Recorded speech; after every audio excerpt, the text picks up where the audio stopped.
necessarily reflect the policy or position of ONTV's management, staff, or board of directors.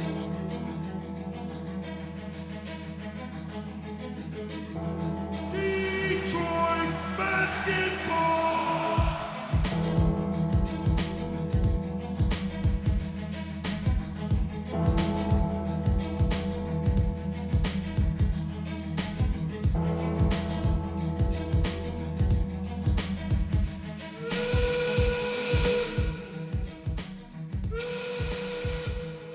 And hello and welcome back to Views from the Sideline. I'm your host, Joey Tysick. Alongside me, as always, Malik Hill. And for once, in what seems like forever, I mean a little bit last year, the theme of our podcast is ringing true. Detroit basketball is back. We'll get to the Pistons. We got a lot of college stuff to talk about. Obviously, with Turkey Day being tomorrow, we got to talk Lions. So there's a lot of big topics. But one that is also very pressing for Malik is Michigan's football season coming to a close, or the beginning of the postseason. They have Ohio State. How you feeling? Defending national champion, but still hasn't overcome Michigan the last few years. It's hard for me to describe how I feel. A part of me feels like a spoiled fan because my team is 9-2 and I haven't enjoyed most of the season. Mm-hmm. Shouldn't I enjoy a 9-2 team?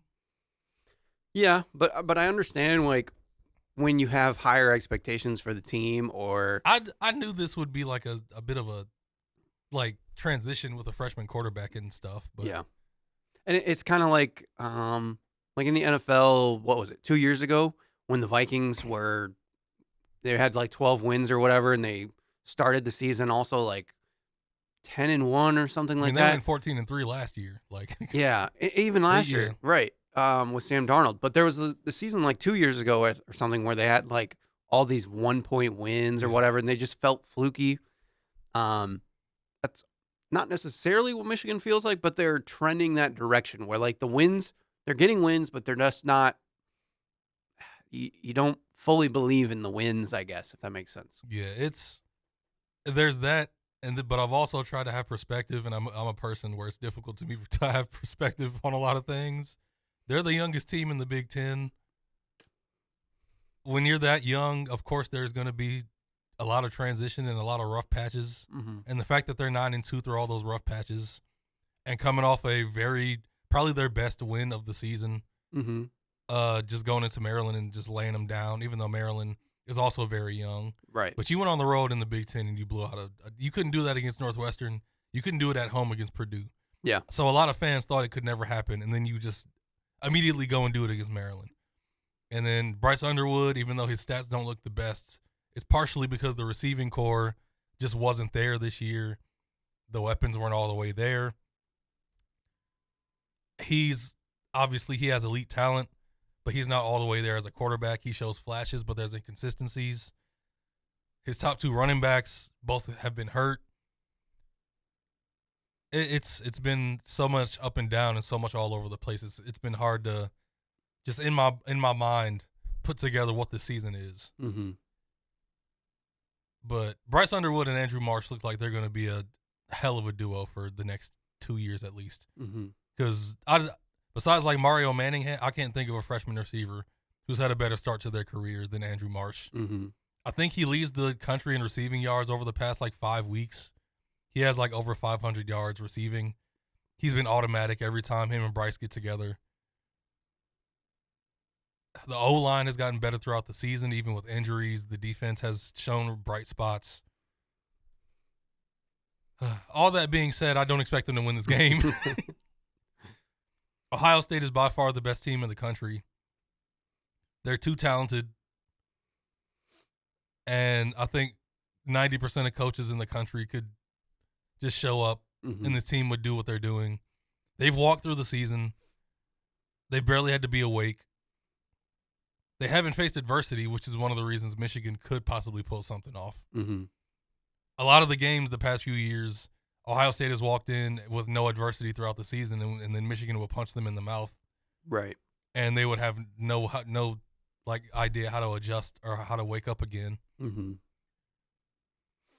But I don't see many scenarios where Michigan, like Bryce Underwood could have his like major big coming out party in this game, and Andrew Marsh could have another great game, and him and Donovan McCulley could ball out, and Bryson Cusdahl, Yeah. the third string running back who was really good against Maryland and showed some really good signs.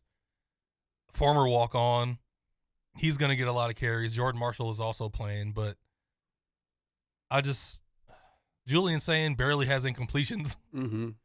I think he's about to break the record. He's completing 80% of his passes. Like, Yeah. he barely misses. He has unlimited tools to play with. Jeremiah Smith and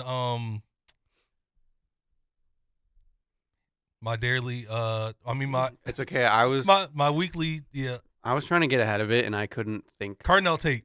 Yes. Yeah, I forget names every episode. This is just normal. Mm-hmm. Him and Cardinal Tate didn't even play last week, Yeah. and they beat Rutgers 42-9. Their front seven is ridiculous. Like I said, they have unlimited weapons. I don't know.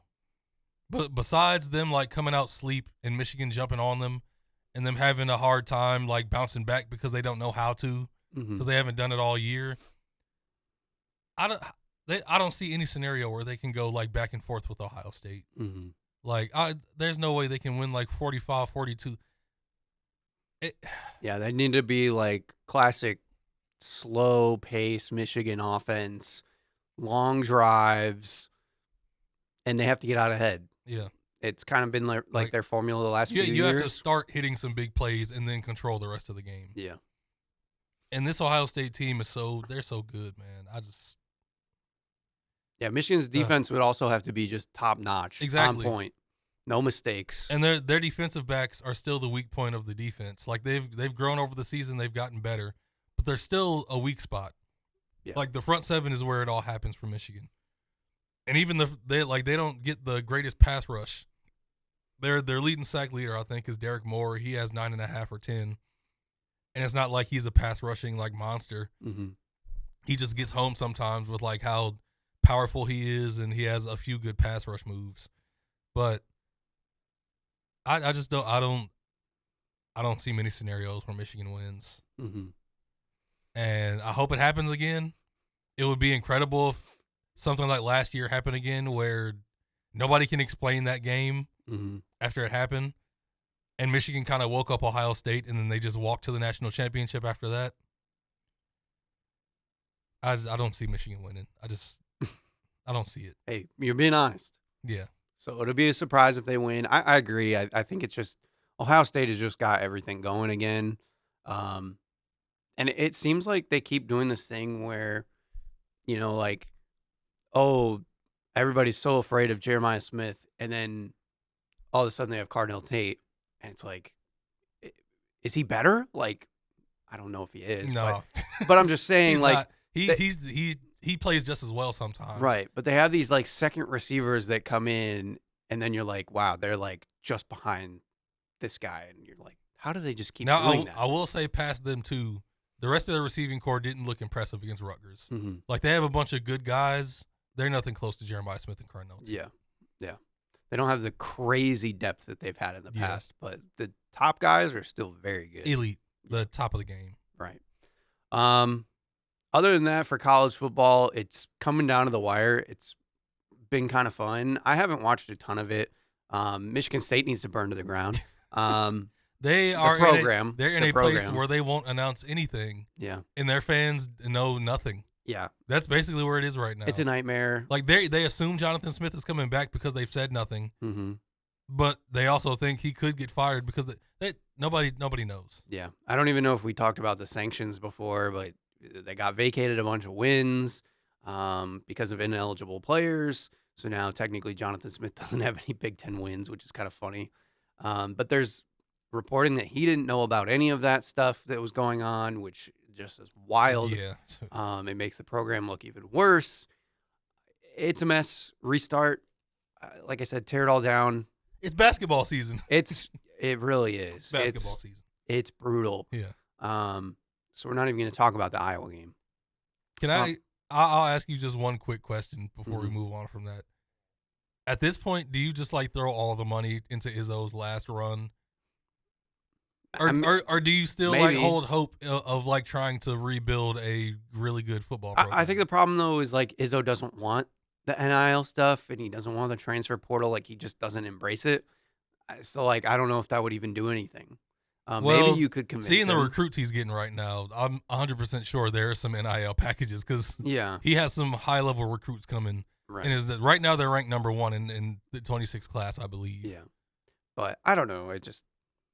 He's not that kind of guy. So maybe it would do something, but I'm not sure. But yeah, I mean, right now, with no direction for the football program, I would say, yeah, sure, go for it. See what we can do with the basketball. The next like 4 or 5 years, just give it all to Izzo. It's gonna be a mess for the football team. So yeah, like bank on basketball, I guess. Which is a good segue because now we get to talk about basketball.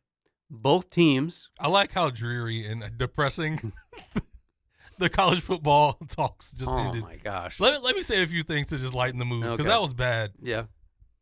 Lane Kiffin is probably gone from Ole Miss, and they have a rivalry game tomorrow. Yep. North Texas's coach Eric Morris just got hired by Oklahoma State. They're still trying to make the playoff. Jim Mora is going to Colorado State. UConn has had back-to-back 9-win seasons for the first time in program history, and he's leaving. Everybody's leaving. Everybody's leaving. Coaching carousel of college football. Yeah. Lovely. James Franklin is officially at Virginia Tech. He's already building his recruiting class, so Virginia Tech is on the up and up, and I'm happy about that.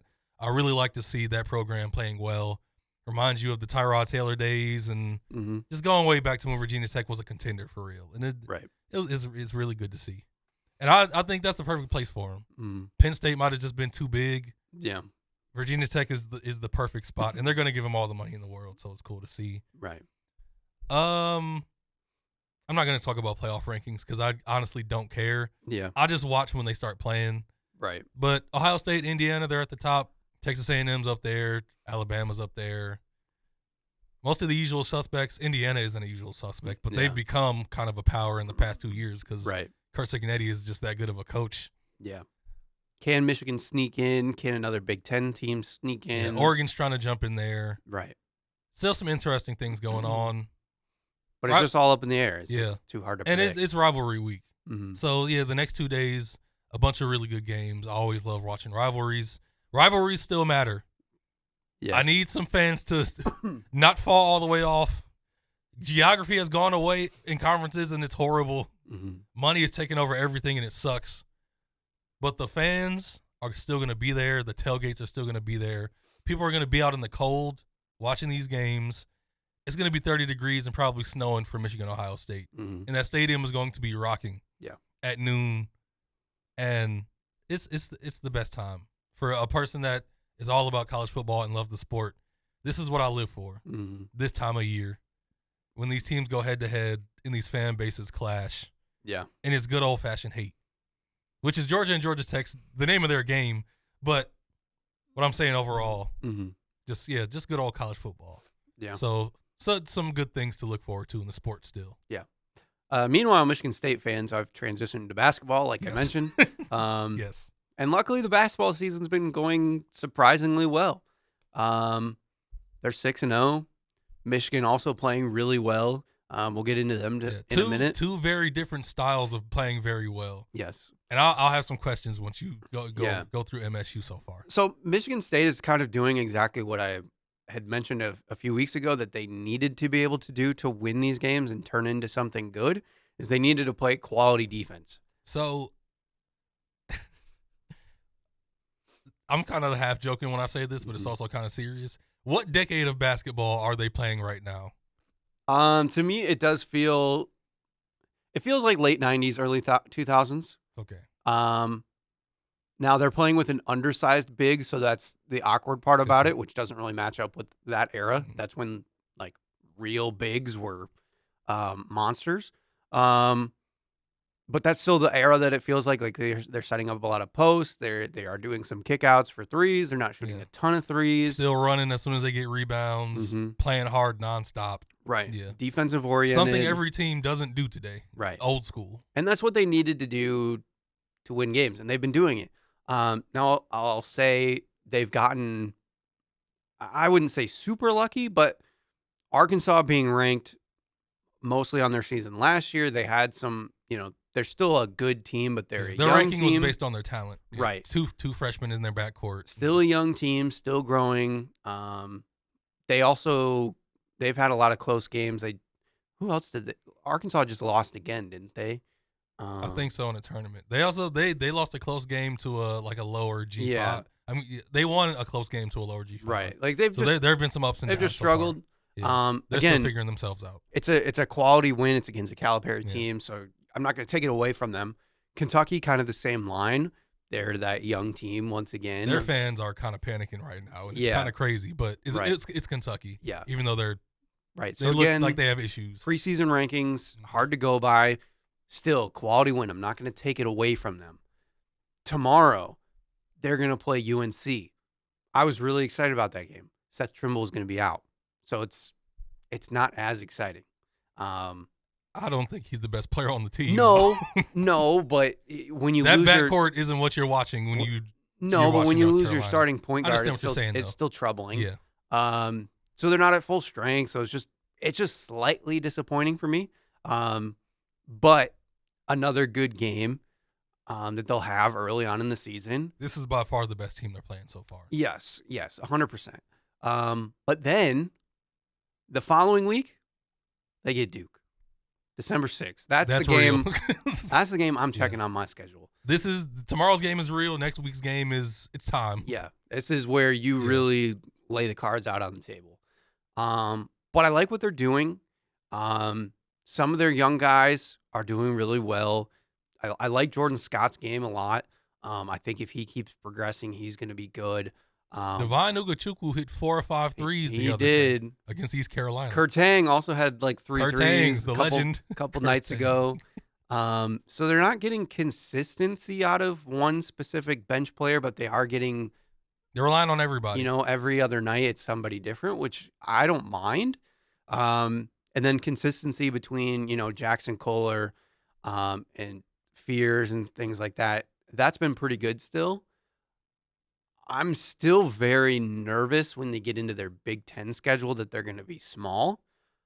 But if they can keep this defensive prowess up and be that gritty Big Ten team, and again, it goes back to more of a classic Michigan State Tom Izzo team, then maybe it'll just all work out.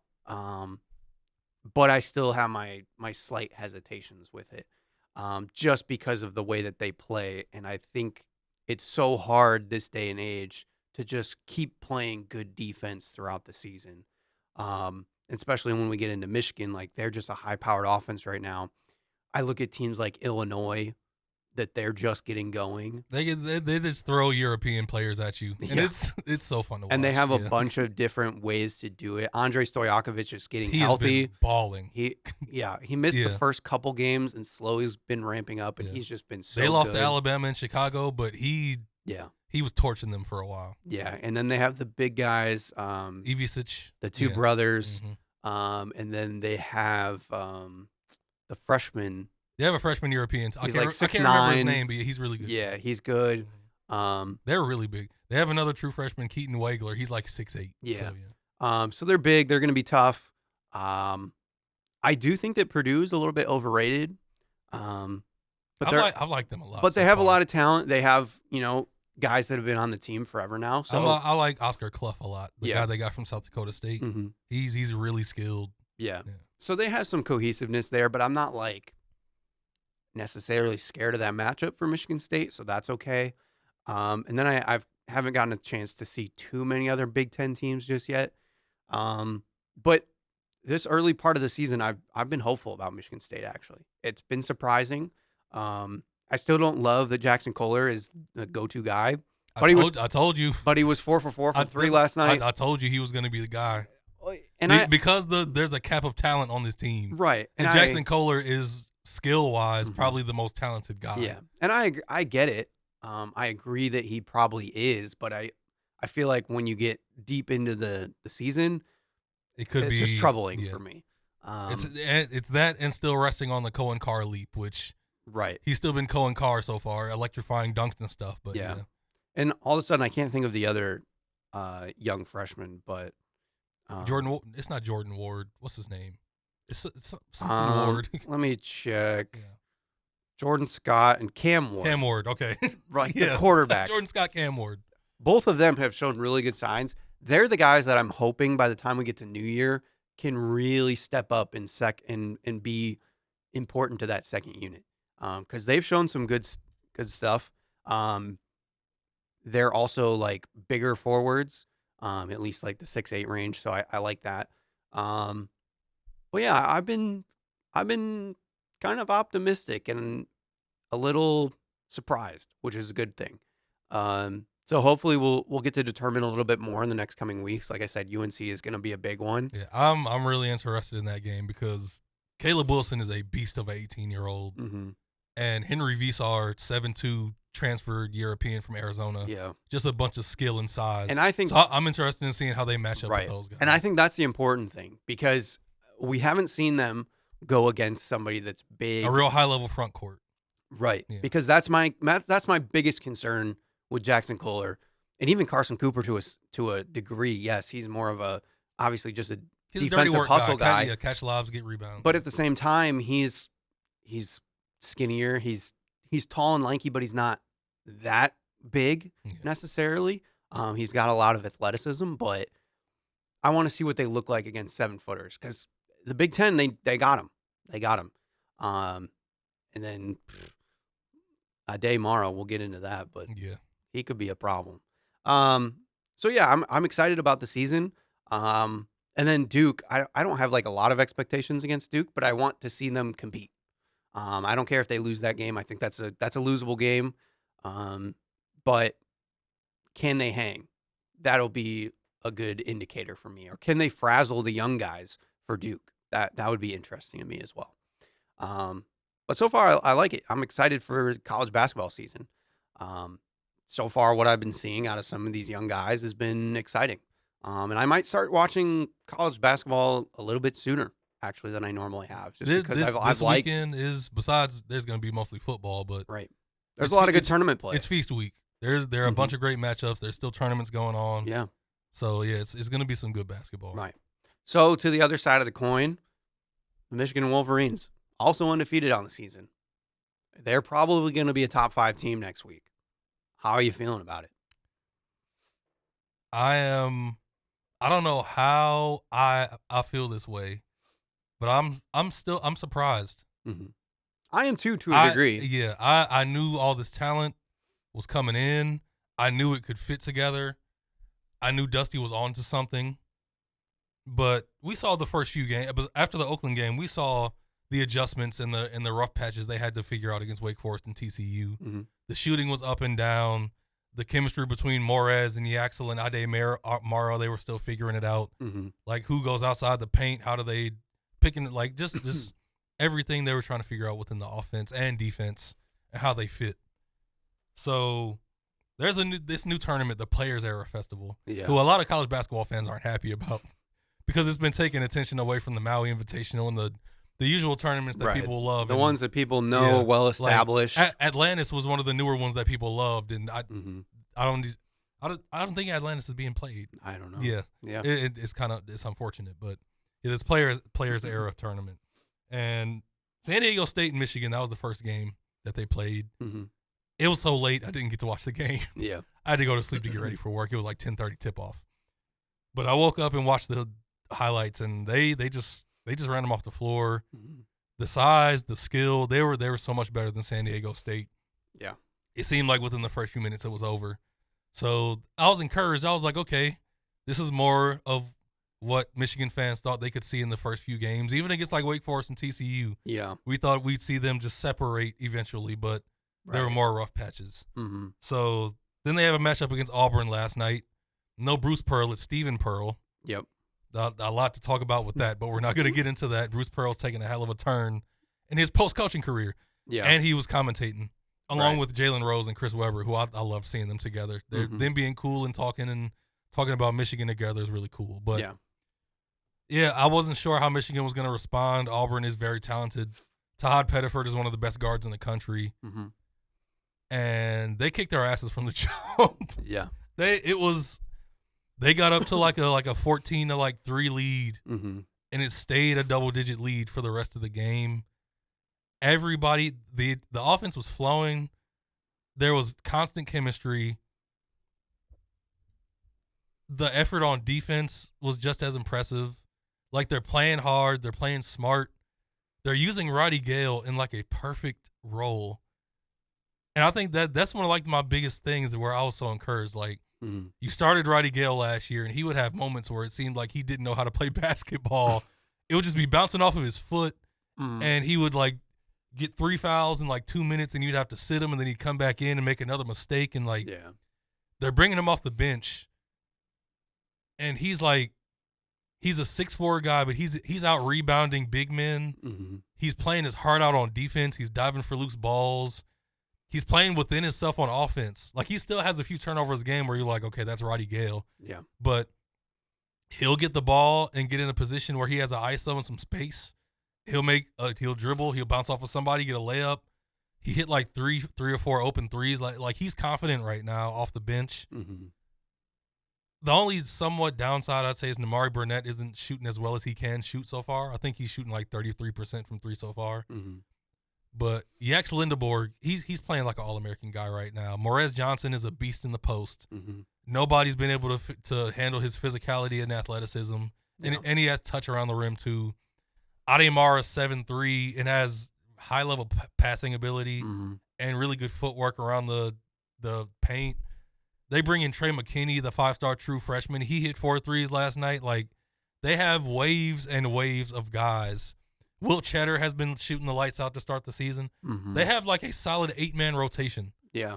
8 to 9 guys that they can move around, and they all work. Yeah. I was going to say that's my biggest surprise on the season is like guys that were in and out last year, like you said, like Roddy Gale, to a degree for me, Namari Burnett. Yeah. But I think at times he's also stepped up this season already.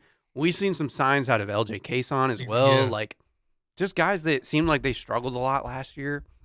They're just getting spots where they're playing really well. It all makes sense when they get their moments. Like, it's all flowing, and I'm sure throughout the season they're going to lose some games. They're going to have some games where the shots aren't all falling because I'm pretty sure they're shooting like almost 60% from three in this tournament so far. Like, they've scored like 170 points in there. It's been absurd how well they've played so far.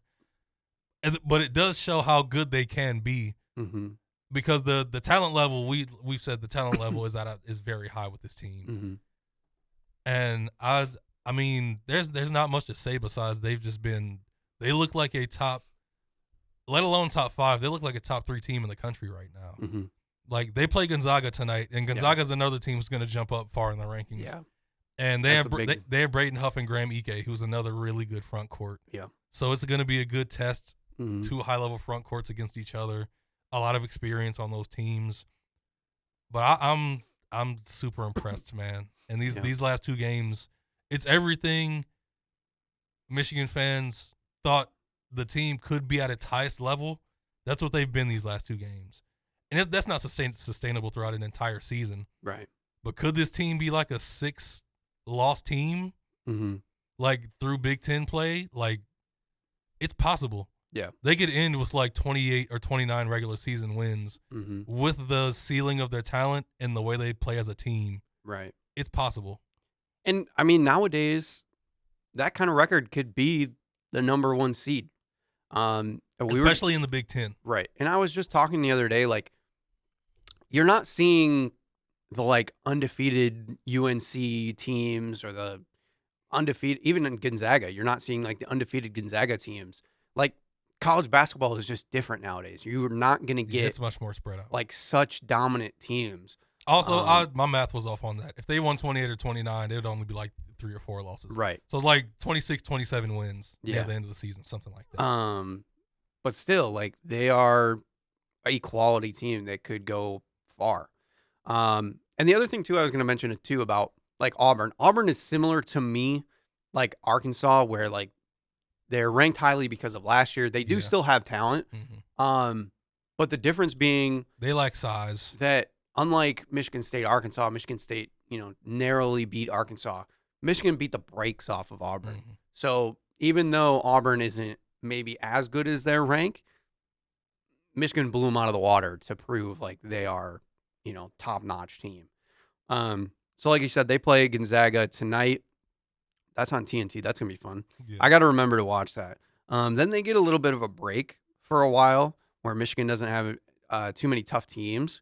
And then we get into Big Ten play, which is going to be a lot of fun because the Big Ten might be insane. Yeah, 2 Big Ten games in December. Mm-hmm. And Rutgers isn't looking very good right now. Right. They got beat by double digits by Central Connecticut State. Yeah.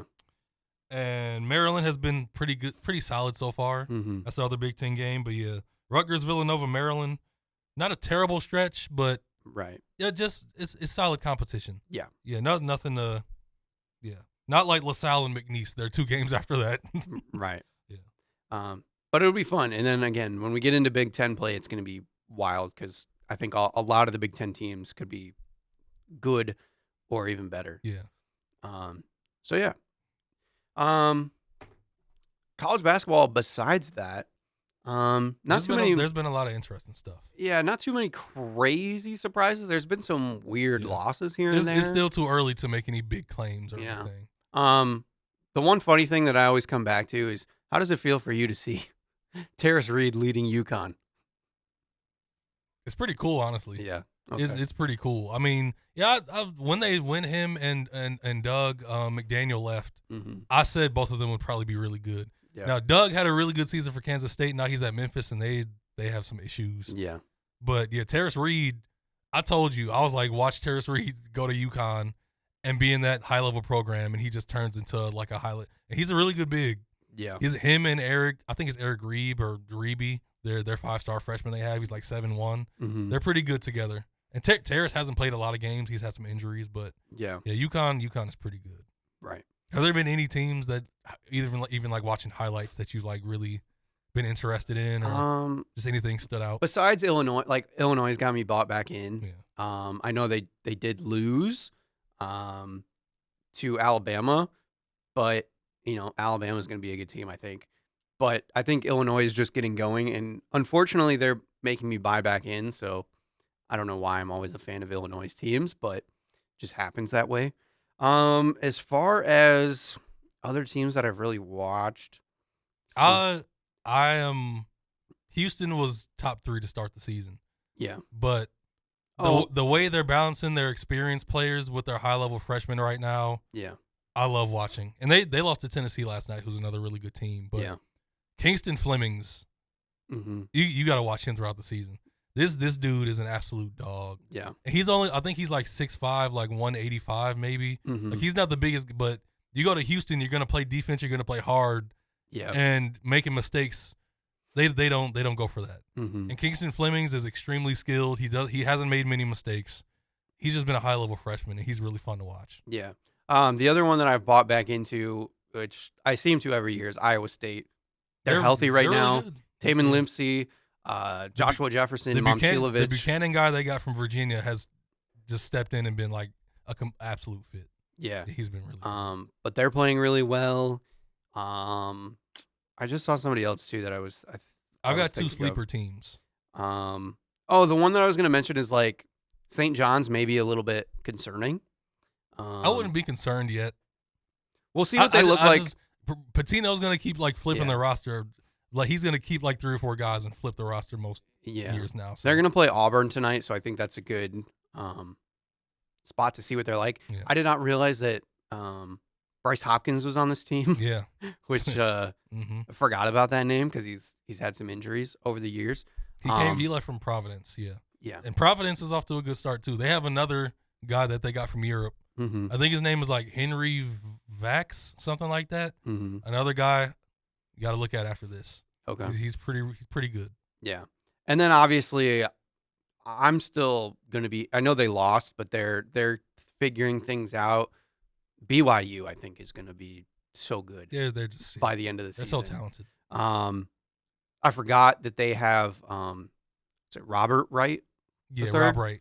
Rob Wright the third, which he's going to be really good. Honestly, he's just getting going. Their I feel best like. player right now might be once again forgetting names. The 2 guard that they returned.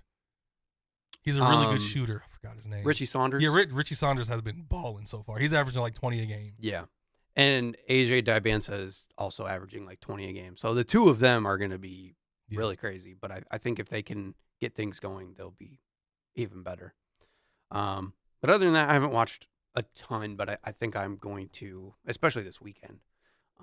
So college basketball has actually been quite enjoyable. I have a couple of sleepers before you move on. Okay. Shouts out to Ben McCollum at Iowa. They're 6-0 for the first time since the 90s. It's a crazy, like, Fran McCaffrey never started 6-0. It's pretty wild. But Bennett Sturts, he's still doing it. Yep. Against higher level competition, he is still Love to doing see it. He had 28 last night. Played all. He's been playing close to like 40 minutes a game, which is insane. Yeah. They barely take him out. He's a high level basketball player. Yeah. I love guys play. that can do that, where they just keep improving. That's why I like Andrei Stojakovic because of NBA pedigree from the family, but he stayed in college and he's just gotten better. Right. He went to Stanford. He played really good. Transfers to Cal, a little bit up on your competition, just a little bit. Still plays really good, even better. Now he's at a Big Ten school, playing really good again. So it's like he's just elevating with the competition, which is cool. Yeah. And then it's cool for Sturts. Seton Hall, horrible last year. Yeah. Shaheen, After being good a couple years before that. Yeah. Shaheen Holloway had that run in the tournament. Yep. Got the Seton Hall job, his alma mater. They didn't give him a lot of resources to start. They started 6-0. Yeah. And they've got some pretty talented guys. They have a true freshman center, kid from New Jersey I think his name is Najee Hines. He is 6'10", like 275. Yeah. Just rock solid. But he has good footwork, and he's like a classic old post player. Seton Hall is pretty fun to watch. Yeah. So, yeah, check out Seton Hall in Iowa, looking pretty good. Okay. Moving on to the NBA, the Pistons. The Pistons won again. They're one of the Joey. best teams in the NBA, Malik. Yes. What is their record now? 15-2? 15-2. Longest win streak. They've tied the Bad Boys and the Going to Work Pistons for the longest win streak in Pistons history. Isn't that wild? It's crazy. Because I think it was 1990 and 2005. I think those were the years. Yeah. You're gonna maybe call me a hater, but this team is not to that level yet.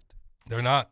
But it's still impressive what they're doing. Their chemistry and the way they play, they just keep winning because of that. Yes. Again, Jalen Duren has been outstanding. And, of course, Cade and Jalen Duren, of course. Yes. Cade improving from what he did last year. He's getting close to reaching that superstar level, and people are seeing it. Yes. And it's fun to watch. Yeah, and coming all-star Jalen Duren. Yes. Jalen Duren has made another step. I just need him to keep going because, again, last year he kind of stepped up, faded away. This time he's made a bigger leap.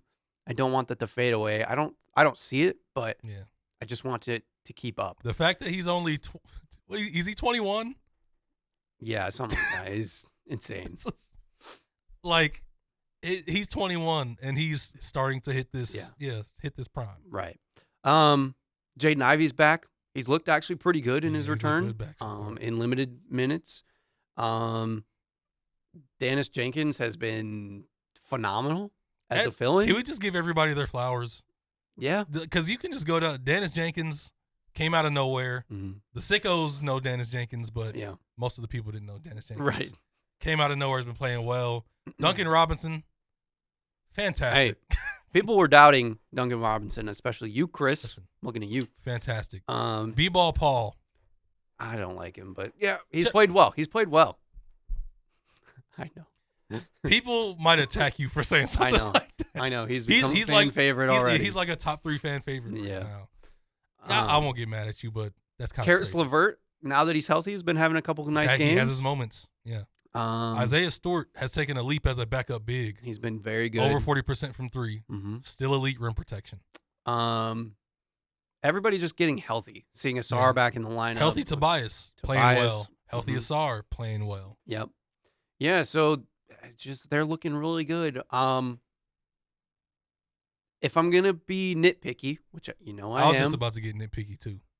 I have one little nitpick. They've had one of the easiest schedules. And they will continue to for the rest of the year.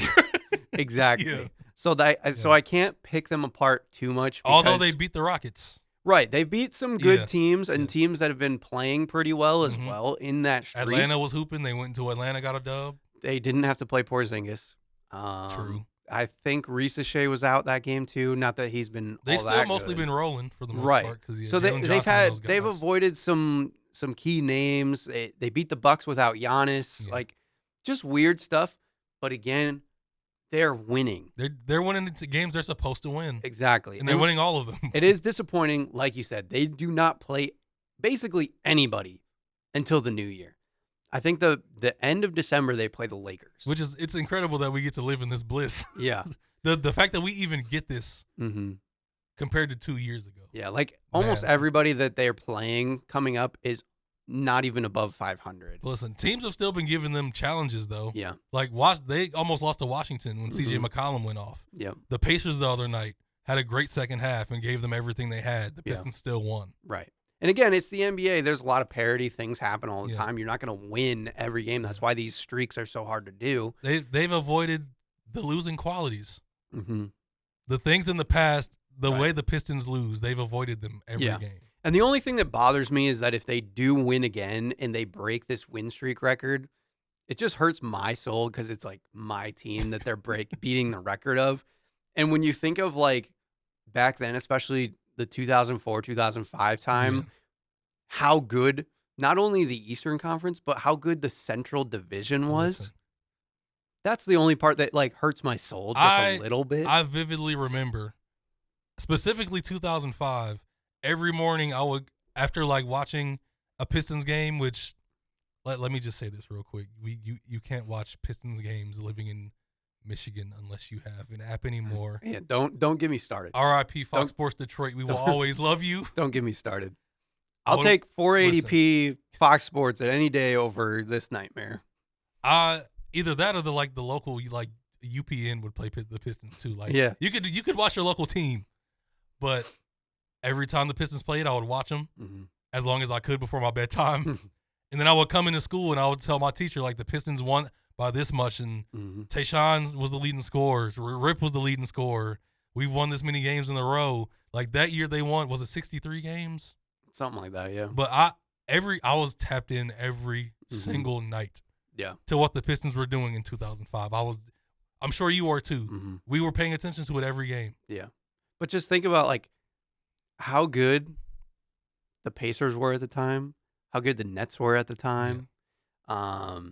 The Raptors weren't pushovers. Right. Chris Bosh was coming. The Cavaliers finally They had Braun. Finally had LeBron.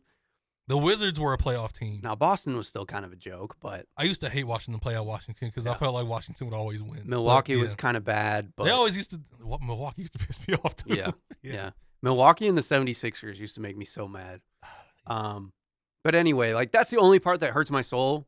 But I'm glad, especially for our guy Chris. He's lived in the sad boy era for so long. He hasn't seen this kind of team before. So happy for that. Yeah. I'm happy to just have a good Pistons team again. I just wish I could watch more. Like I can't I can't dial in and just watch this team. I've gotten used to just watching highlights. I've gotten used to it. The only nice thing I feel like I'm gonna cave in and get the FanDuel app eventually. I can't do it. Just off if they keep this going, I have to watch some of these games. I have to. Yeah. But I'm not for now. I'm still just watching highlights. The only nice thing is they do have more televised games. Like today, they're on ESPN at 5:00 against the Celtics. I didn't even know they were on ESPN today. I knew they were on ESPN. I kept forgetting that it was the day before Thanksgiving because they don't do any Thanksgiving stuff. But at least the Pistons have some prime time games. Yeah. The fun one actually, randomly, even though the team is technically horrible, they have their other upcoming NBA TV game is December 20th. They play the Hornets. We can't watch it on NBA TV. Oh my gosh, Dude, we can't watch it on NBA TV, Joey. Okay, I'm done. I'm done. I'm not. No. It's Peacock or ESPN. I can't do it. Never mind. That's it.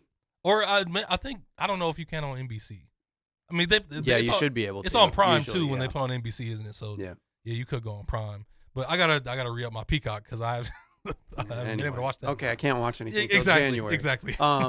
Anyway, Pistons are rolling. Feels good. I just wish they played some better competition. I want to see what they look like against better competition. They do have games here and there, like even the Celtics. I think the Celtics are like 9-8.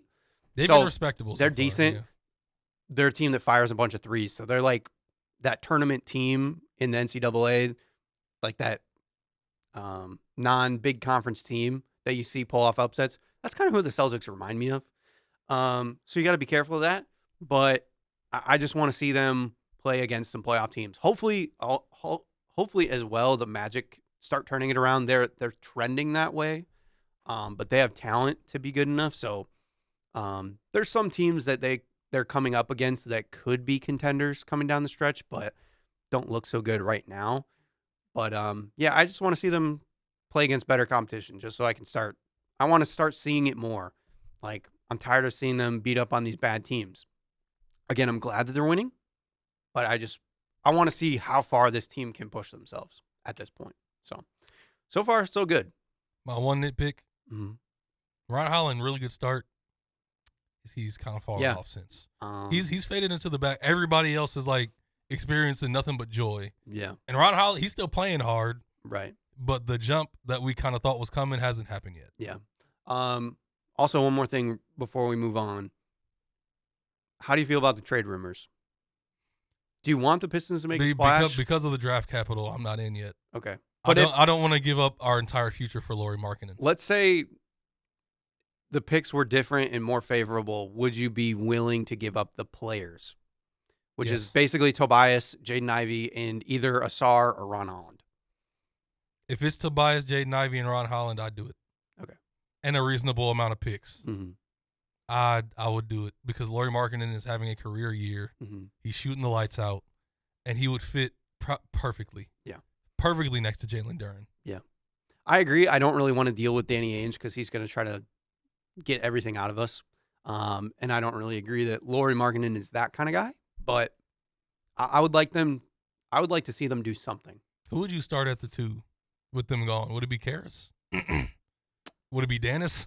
Well, I mean, Duncan's kind of starting at the 2. Well, I'm saying there's a whether he's the 2 or 3, who do you put in that empty spot? Because it would be Cade, Duncan, Lauri, Jalen Duren. I mean, Asar. Yeah. I think he'd be Asar. Yeah, I forgot. Mm-hmm. Yeah, so that would be the starting 5. Yeah. And then you have Beef Stew coming off the bench. Dennis would get a bigger role at that point. Dennis would be. Marcus Sasser hasn't even been back yet. Right. I feel like that's the crazy part. Jaden Ivey could he almost lead. seems expendable. Oh wait, Jaden Ivey be gone. Yeah, he'd be gone. But yeah, maybe that. Yeah, Marcus Sasser. It would rely. Well, Dennis can play point. I think it's not his natural position, but I think he could do it. I feel like they're gonna want Asar or Isaiah Stewart, and I don't want either of them to go. I don't want either of them gone. Yeah, you know me. It might have to be Beef Stew because we have B-Ball Paul. Yeah, and it would break my heart because he is like, he's like the heart of the team. Yeah, but I would also take like, I don't know who's available, but like I would go for the next tier down. Even I wouldn't need a Lauri Markkanen necessarily, but I want them to see. I want to see them make some if sort of. If you're going for a run, you got to go for one of those types of players. Yeah. Unless I don't know who else you'd be looking at. Yeah. Exactly. That's like I still think like slightly like I still think Sabonis would work. It would. Just because he's improved his 3-point shot, he's not as much. I feel like even Lowry is a better defender than Sabonis. Like maybe. Sabonis, he has no problem with effort. Yeah. I feel like I don't know what it is. Maybe it's just like he's not quick enough, like laterally, or like his verticality isn't. I like Sabonis' strength. To go alongside Duren, whereas Markkanen can kind of get pushed around more. But I get your point. Like, neither one of them are good defensive players. So Lowry shooting would be such a hot man. Right. Yeah. So yeah, it'll be interesting to see because there's a lot of rumors swirling around now with the Pistons being this good if they're going to go all in. The other thing, people are already nervous that they don't want to give up Tobias Harris. No matter what deal you do, Tobias has to be involved. It's just his contract. Yeah. I know he's a fan favorite. sacrifices have to be I feel made. like Tobias and Ron are like guaranteed to be in. Something like that, yeah. Yeah. And almost Jaden guaranteed. Ivey is almost guaranteed as well at this too, point. that Like too. the players are almost set on who you have to give up. Yeah. Just because of what you're looking for in return. I'd feel bad for Jaden Ivey because I'm sure he hears these things constantly. Yeah. That he's like the centerpiece of the trade. Right. But I think it might be exciting for him too now that Cade has elevated yet again. Like Jaden Ivey's just going to be overshadowed at this point. Like I still like that they could work together in tandem, but It's still a question. yeah. Yeah, it's still a Right. And there's Could still a it chance that Jaden could elevate his game to be a guy that can take over a team, but it's not going to happen on this team if he wants that for his career. So it'll be interesting to see either way. I'm kind of guessing the Pistons don't do anything just because that seems to be their way of doing things, but I would love them to make a splash. That would really remind me of that 2004 run. So anyway, Thanksgiving tomorrow. Hold on. Before we move on, Okay. can I mention a few players? Okay, go for it. I think Alex Sarr is taking a leap. He's playing really well. Con Knipple, Amen. Chris's boy. He's here. He's finally admitted, though, that he was wrong. So, I just loved how dramatically negative he was. He'll be out of Yeah. the league in a couple Yeah. years. It was hilarious. But right yeah, now, he is on pace. He has a chance to lead the league in listen, three-pointers made. He is not that listen, far off of Steph Curry this year. I was saying, like, those types of teams just need winning players and guys that know how to play basketball. Mhm. And he was one of them. And lastly, the franchise might not have hope. But Derek Queen and Jeremiah Fears, They've been good. those two guys look like hits. Mhm. We might be in the Seattle fan club soon, Joey, but those Ah. two guys look like hits. Derek Queen has been a big surprise, actually. Oh, he has been fantastic. Like this early on, I thought he would take a lot longer. I think the jump to the NBA game helped his skill set more. Mhm. Like him being able to have the ball in his hands and be more free and have more space. Yeah. Yeah. Yeah, it's been fun. I don't know how the rotation's going to work out, but hey, the Pelicans, they always find a way to be fun somehow, even though they can't win games. But yeah, it's been interesting. And also with Alex Sarr stepping up, it just makes Zachary Richeche look so much worse. We all knew Alex Sarr was the number one pick. It's kind of sad. In a weak lottery, we all knew Alex Sarr was the guy. Yeah, But interesting. it is what it is, I guess. Yeah, I think my biggest disappointment with the NBA season so far, just injuries. I'm tired of it. There's so many Listen. injuries, guys out. Everybody's starting to agree that the pace and the way the game is played is hurting everybody. Yeah, And I don't know how they adjust it. Yeah. But the way the game is played now and the level of athlete is just not. Yeah. We randomly have like this calf strain epidemic, which is just wild.